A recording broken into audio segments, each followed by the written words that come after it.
March Madness 2025. We have a bracket. We're doing it just like last year on the channel. We're going through every single game all the way to get a national champion. 2 years ago, I did pick UConn to win it all when they were the 4 seed. Got that correct. Last year, I picked Creighton. It was a shaky bracket. Creighton obviously bowed out in, I think, the Elite Eight or something. Doing it again. Let's try to nail as much of the Final Four as we can and see if we get that perfect bracket. That's 1 in 9.2 quadrillion chance or whatever. So we're going to start. I go round by round. I know some people like to go region by region. I'm going to start in the South, go through the entire first round down through the West, East, and Midwest, and then we'll go round by round from there and so on all the way until we get a national champion in San Antonio. Now we start in the South. I'm recording this on a Wednesday, so you'll see a couple of the first 4 matchups already done. The Alabama State won last night and UNC won last night, and then we have 2 more tonight, American in Mount St. Mary's and Xavier, Texas, and then we'll have our 64-team field completely set and ready to go for Thursday. But I'm starting here. Auburn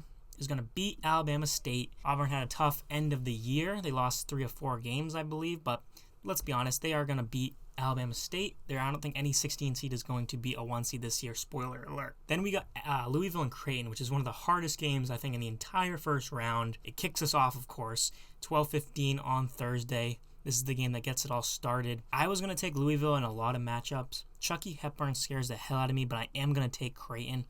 I think Creighton, they're not as strong as they have been, but this is still a really good team, and I don't think they lose in the first round. This is an incredibly difficult game, but I am going to take the Blue Jays. And we get an interesting 12-5 right off the bat. 12-5s, of course, are a very popular upset to take. This one in particular is getting a lot of attention. If you've watched any bracket shows, anybody pick a bracket anywhere, you've heard UC San Diego, you've heard this story of how good they are. However, I think they're becoming so trendy that a lot of people are saying exactly what I'm going to say. Everybody's on UC San Diego, I'm going to take Michigan. And maybe it's becoming very balanced because so many people are saying that, but I think Golston and Wolf are just, there's 2 7-footers. San Diego does not have a lot of size. I'm going to take Michigan. Maybe I'm falling into the trap of thinking that everybody's on this upset when in reality, a lot of people are thinking that way, if that makes sense. But I am going to take Michigan. I think they do enough. I don't think San Diego has the size to compete inside with those 2 7-footers. Then we got Texas A&M and Yale. Very interesting one. I was originally going to take Texas A&M, but I am going to take Yale. The reason being, they obviously beat Auburn last year. The Ivy League has a pretty good track record. 2 years in a row now, I believe. Yale beat Auburn last year, and then Princeton, I think that was the 15-2 against Arizona 2 years ago. So the Ivy League does produce upset caliber teams. And Texas A&M can't shoot the ball. They are from the SEC. They are from the best conference. They have 14 teams in. But Yale, what is the one thing Yale can maybe minimize that Texas A&M does great? It's the offensive rebounding. Texas A&M relies solely on second chance points. Yale is physical enough, I think, to mitigate that a little bit, and I think they do enough to pull the 13/4 and once again get to the second round. Ole Miss and North Carolina. Say what you want about North Carolina. Most people, I think, don't think they should be in outside of Chapel Hill. I'm going to take them to beat Ole Miss because I think this is just such a classic story here. UNC barely gets in. They win the first 4 games against San Diego State. They now play Ole Miss. They're going to go on a little run. Ole Miss, Chris Beard, very fun team. Don't think they're overly impressive, though, and I do think they're vulnerable, so I think UNC, people are going to be mad, but I think they're going to win at least 1 game. Iowa State and Lipscomb. Lipscomb's, a cool story. Keyshawn Gilbert is out for Iowa State, but Iowa State will get this done. I think they're 14.5-point favorites for a reason. Marquette and New Mexico. I fell into the Mountain West trap last year, at least with New Mexico. I took them over Clemson. They did not compete in that game. I'm not going to fall into that again this year. I think New Mexico is probably similar to what they were last year. I think Marquette is a very strong team. I'm taking Cam Jones and the Golden Eagles. Michigan State and Bryant, I'm taking Michigan State. Shout out Bryant. Had a couple friends that went there, but I don't think they do enough to beat Tom Izzo. All right, moving right along. Florida, Norfolk State. I am taking Florida. They are probably playing like the best team in basketball. UConn, Oklahoma, 2-time defending champ Huskies. I don't think they're losing in the first round. Oklahoma went like 6-12 in conference. They are, I think, a very average tournament team compared to the other 8 and 9s. I think this is one of the weaker teams. Now, would I be surprised if Oklahoma won? No, because UConn has a lot of issues this year. But I don't think the 2-time defending champs are going to bow out in the first round. Memphis and Colorado State. I am going to take Colorado State here. They are one of the hottest teams in basketball. Once again, if you watched anybody pick a bracket, you've heard a lot about Memphis injuries. Colorado State, red hot. A lot of people are taking Colorado State, but they're favored in this game for that reason. I think they are the better team. I think they beat Memphis. I know this is the Mountain West, and I know their track record, but I think they get at least one team through here. Maryland and Grand Canyon, not going to overthink this one. Maryland's starting five is amazing. Grand Canyon, I did pick last year to beat St. Mary's, I believe, and they did, and they gave Alabama a game in the second round, but I don't think this year. I think they're slightly worse than that team last year. Missouri and Drake. Drake is a team that everybody picks every year, and they always lose, but this is a complete different iteration. New coach, new players. This is a bunch of D2 guys. It's such a cool story. I got to take them. I think Missouri is good, not great, from that crop of pretty good SEC teams, not the upper echelon. I'm taking Drake to pull the upset there. And then Texas Tech, I think, is an amazing team. They will beat UNC Wilmington. Shout out Seahawks. Go Seahawks. Kansas and Arkansas. This is a tough one. I had trouble with this. Bill Self, underwhelming team this year for the Jayhawks. Arkansas has all these talented guys. Jonell Davis. Like, on paper, if you just look at the players and they're getting Boogie Flan back, I think this has to be Arkansas. I think Calipari is going to stick it to Kentucky on the other side of the bracket there and get at least one game. I don't have a strong feeling about this game. I really feel like it could go either way, but I am going to take Arkansas. I think it's going to be a fun one. Not really a fun one visually, maybe. It might be a gross game, but I think it's going to be an interesting one. We got St. John's and Omaha. Omaha, the team that beats on trash cans. I didn't know about that. I didn't really know much about this team. The Mavericks, I'm taking St. John's, Rick Pitino. I don't have much to say about that. Duke is going to beat the winner of tonight's game between American and Mount St. Mary's. They will play either Mississippi State or Baylor. An interesting 8-9 game. I trust Scott Drew and Baylor more. Jeremy Roach gets his rematch. Mississippi State is another one. I'm not down in the SEC. I'm not an anti-SEC guy. I just think Oklahoma, Mississippi State, Ole Miss aren't teams that are necessarily built for this long run in the tournament. I think they are susceptible for a first round defeat, and I will take the Baylor Bears, who are underwhelming, but they do have a ton of talent. Oregon and Liberty, this is a 5-12 that I don't really see. Liberty is a terrible free throw shooting team, and I really try to go through everybody and see their free throw shooting, and that matters to me because down the stretch, you don't want to be in a close game with a team that cannot shoot free throws. Arizona, Akron. Akron was another team I was looking to back, kind of like Louisville. Different, obviously. This is a mid-major, but I was kind of looking to back, but this is a tough matchup. Arizona gets up and down the floor. I know Arizona's had some underwhelming performances, to say the least, but I am going to take Arizona to beat Akron. BYU and VCU. This is up there with Louisville and Creighton, one of the toughest first-round games. Now, BYU has done me dirty recently in past years. I think I took them last year to the Elite 8. You'd have to go back and watch the video. I believe I did. They lost first round to Duquesne, A10. Where's VCU from? The A10. What does VCU do? Suffocating defense. I don't like this matchup for BYU. All that being said, I'm going to hold my nose and pick BYU again. I think they do just enough to get past VCU, but damn, does this matchup scare me a lot. Then we got Wisconsin and Montana. The Big Sky simply does not produce March winners. I am taking Wisconsin. I don't have much to say. St. Mary's, Vanderbilt. St. Mary's, another team that bows out quite early often in March Madness, but I am going to think they are going to beat Vanderbilt. Vanderbilt had some really great wins in a loaded SEC, but I don't think they are going to win a game. Alabama, Robert Morris. Robert Morris is probably out of all the 215s. I just don't see how they can possibly contend with Alabama. I'll take the Crimson Tide. Last region here of the first round, Houston, SIU, Edwardsville. Great story. I'm going to take the Houston Cougars to beat the SIU Edwardsville Cougars in that one. Gonzaga and Georgia. Gonzaga is a top 10 KenPom team. This is another one you've probably heard a lot about. People talk about how good Gonzaga is metrically. I'm taking Gonzaga. I trust Gonzaga a lot. I think they're in the tournament every year for a reason. I know they play in a weaker conference, but I'm going to take the Bulldogs to beat the Bulldogs. Clemson and McNeese. Will Wade's team, once again, coming out and getting the 12 seed. They did last year, and they lost to Gonzaga by a lot. Clemson is a pretty balanced team. I am going to take the Tigers here. McNeese, I'm not going to fall. I didn't pick them last year. I'm not going to pick them this year. I think this is like the same team, maybe worse than last year. So if they didn't win last year, I don't think they're going to win this year. I think they're just in a bad conference. No disrespect to them. Purdue and High Point. I always love to fade Purdue. I don't think they're great in March. They made the national championship last year. I'm saying over a large sample size. The FDU situation sticks out most notably. I'm going to take High Point. High Point can score. Purdue, I don't know how they're really going to defend Purdue's two-man game. Braden Smith. I have it in my head where I can see High Point, getting Purdue kind of sweating early. Matt Painter's such a good coach that I am worried here that Purdue could just get off to a 20-8 start and never look back.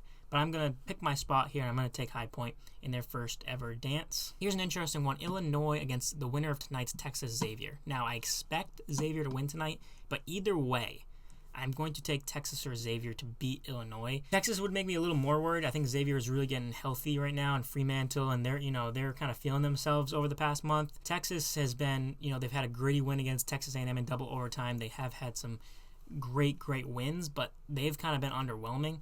I am going to commit myself to either one of those teams. I'm not going to do if this team wins. No, I'm going to take either one of them to beat Illinois, but I'm expecting Xavier to win. Kentucky and Troy. Kentucky, man, if they lose again, I don't know what to say, but I'm taking the Wildcats. Troy, not a tremendous team, but they did have a nice run in the Sun Belt tournament. UCLA, Utah State. I am taking Mick Cronin's Bruins. Mountain West, repeat what I've said about other Mountain West teams there. I'm taking UCLA, a team that I'm always fond of ever since the Johnny Juzang and that group. Tennessee and Wofford. Wofford, I always remember with that guy, blanking on his name, the guy that hit Fletcher McGee. I don't know if that's his name. I should know that. Wofford had a crazy team several years ago, if you remember. They got hot. They were fun, but I'm taking the Volunteers. Rick Barnes in March, not the best track record, but I think they get past Wofford. All right, second round, moving right along. Auburn and Creighton. Unfortunately, I obviously like Creighton, but I picked them last year. I've liked this team for several years now. I am going to take Auburn. I think that's too much for Creighton. I think they have a chance. I think they can keep it within 10 points, but I'm going to take Auburn. Michigan and Yale, this is where I feel like the Danny Wolf missing, the 2 7-footers. I'm going to keep saying that. I think Yale will bow out here. I think they're good for one upset. I don't think they'll get two. I don't think they're a second weekend team, but I think they are good enough to beat Texas A&M and then make Michigan sweat a little bit at halftime. And I'm going to do it. I know people are probably going to get mad at this, but I'm going to take UNC. I think this is just such a storyline in my head for me that everybody complains about UNC getting in. I'm not saying it's right, but then they start winning games and people are like, see, they should have belonged, even though that's not really how it's supposed to work. You're supposed to deserve to be in the tournament, not what you do in the tournament, but I think they are going to make a little run. Iowa State injuries, they're not the team they were in the beginning of the year. Iowa State went on such a dominating stretch. I was thinking about them for the Final Four, but I think at this point they are susceptible to a UNC team that's going to get hot. And then Marquette, Michigan State. I feel like we just saw this matchup 2 years ago maybe. I'm going to take Michigan State. Izzo, March. I'm just going to take I like Shaka Smart. I like the Big East, but this year slightly down. I'm going to take, although Cam Jones is dangerous, I'm going to take the Spartans. Florida and UConn. This would be a fun one. But ultimately, I think Florida wins by like 15 points. I don't think UConn has the firepower this year. Colorado State, Maryland would be a fun one, but I trust Maryland, and this is where it starts to get a little chalky because I'm going to take Texas Tech against Drake and St. John's against Arkansas. So we're starting to get those higher seeds. Now, I think I had a decent amount of upsets in the first round, which maybe too many, but I think in this particular tournament, these top seeds, it's so top-heavy that we're going to see some chalk coming through here for me in a moment. We go over to the East, second round. I'm going to take Duke to beat Baylor. It'll be a fun Jeremy Roach revenge game, but the Blue Devils get it done. Cooper Flagg should be healthy by then, hopefully. Oregon, Arizona. Dana Altman against an Arizona team that loses a lot in March. Oregon has a great track record. I'm going to take Oregon. I think that's not a huge upset. It's a 5-4. Give me the Ducks. I think the Ducks are a second weekend team. They've beaten some good teams. BYU and Wisconsin, this is one game that I went back and forth on because part of me isn't sure if BYU is even going to be here. So do I really take BYU to get to another game, go to a second weekend? I don't. I'm taking the Badgers. I like Wisconsin, Russell Wilson. I'm going to take the Big Ten tournament runner-ups to get to the Sweet 16. St. Mary's and Alabama. This is such a conflict of styles. I'm going to take Bama. I don't think St. Mary's has enough. They don't feel like a Sweet 16 team to me. Houston, Gonzaga. I don't think all the 1 seeds are going to make it super deep. I did say it's very top-heavy. Houston is an amazing team. Don't get me wrong. People are going to be very mad at this. I'm going to take Gonzaga. It's a reputable program, a great coach. They still have some amazing, amazing players. I think they can beat Houston. Now, this is where the bracket could get ugly if Gonzaga loses to Georgia for me. But I am going to take them to upset the number 1 seed. We see number 1 seed lose, round of 32, Sweet 16 is usually one of them. I think Houston gets picked off unexpectedly because I think a lot of people have Houston, rightfully so, in the national championship. They are an amazing team, but I'm taking Gonzaga. Clemson, High Point. I think High Point's run ends here. Clemson is a team I doubted last year. I won't do the same this year. Texas, Xavier against Kentucky. Again, I'm thinking Xavier, and I think Xavier can beat Kentucky. I will stick by Texas, and I will pick Texas to beat Kentucky as well, which I think is possible. Kentucky is not a good defensive team.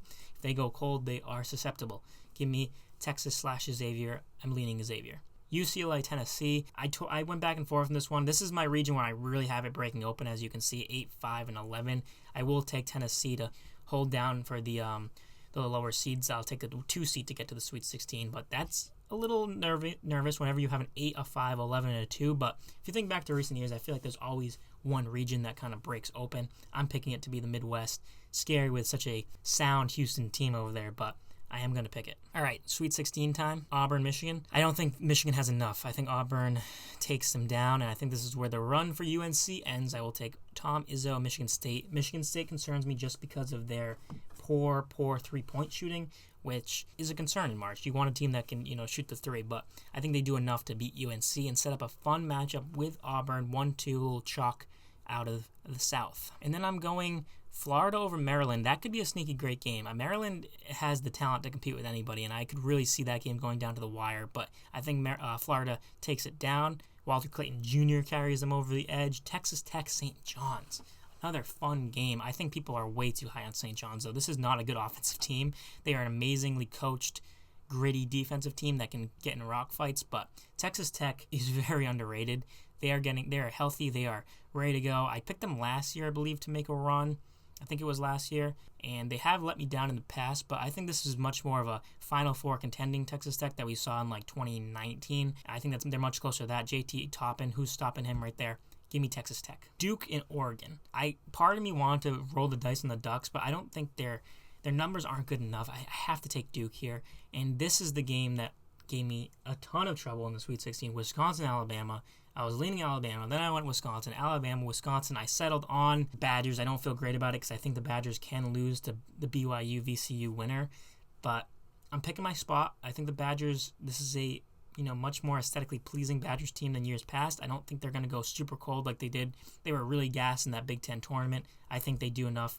They beat Alabama, who I think Alabama is a team that you can fade at some point because they are so volatile. Gonzaga, Clemson, I'm going to keep rolling with the Zags. I think the Zags I like taking Gonzaga when they're under the radar here. There have been so many times a 1 seed, a 2, whatever, a top seed, a top team all year. This year, they're not that. They lost to St. Mary's, I think, twice in the regular season. Could be wrong about that. And then they won, obviously, in the tournament. But I just think an under the radar top 10 in KenPom Gonzaga team is so dangerous. So I have to roll with them here. And then I'm going to take Tennessee to finally end the Texas Xavier miracle run. And I will take the Volunteers to the Elite Eight. That sets up a fun Elite Eight. I think this would be some great matchups. Auburn, Michigan State. I am going to take Auburn. And here we go with the chalk because I'm taking Florida to beat Texas Tech. And I am taking Duke to beat Wisconsin.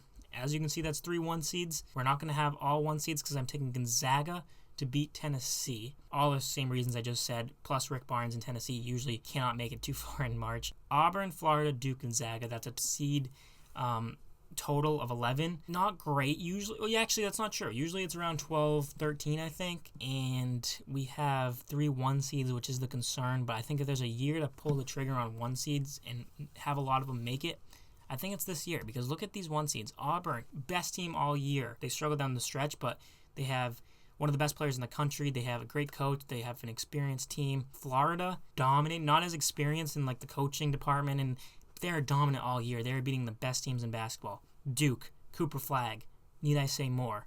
The brand. You could definitely see them making a run. And then Houston is a great 1 seed too. I don't blame you if you have Houston going far. But I took Gonzaga. That was my one roll of the dice. There's usually one team that is a little bit shocking the Final Four, at least one. This year, I don't think we're going to get an 11 seed, a 12 seed, Loyola Chicago. I don't see that, but I do see, I think if you're going to pick a spot, I think Gonzaga is a fun one. So these 2 matchups would be amazing. Florida, Auburn. I don't have much more to say that I haven't said already. I think Florida is the top to bottom best team in college basketball. I'm taking them to beat Auburn. I'm taking Duke to end Gonzaga's run. And then I am taking the Florida Gators to beat the Duke Blue Devils 86 to 82. The Gators cutting down the nets. I think this is going to be a great tournament. I think I have a lot of upsets in the first round. I didn't count. I know there's a certain amount usually that happen. I didn't think about that. I just went with my genuine picks. I always do that. I don't look too much into trying to pick upsets, trying to force upsets. Also don't want to try to go chalk at certain points. I don't think like that. I'm just trying to do what I genuinely think is going to happen, and that is a Auburn, Florida, Duke Gonzaga Final Four. And I'm taking the Gators to beat Duke. Once again, if you guys enjoyed this video, be sure to leave a like and subscribe. Greatly appreciate it. Let me know your thoughts on this tournament, who you got, who's your big upset. I'd love to see what you guys think. Let's have a great March. This is one of the best sporting events all year, so let's make the most of it. Thank you so much for watching, and I will see you guys very soon.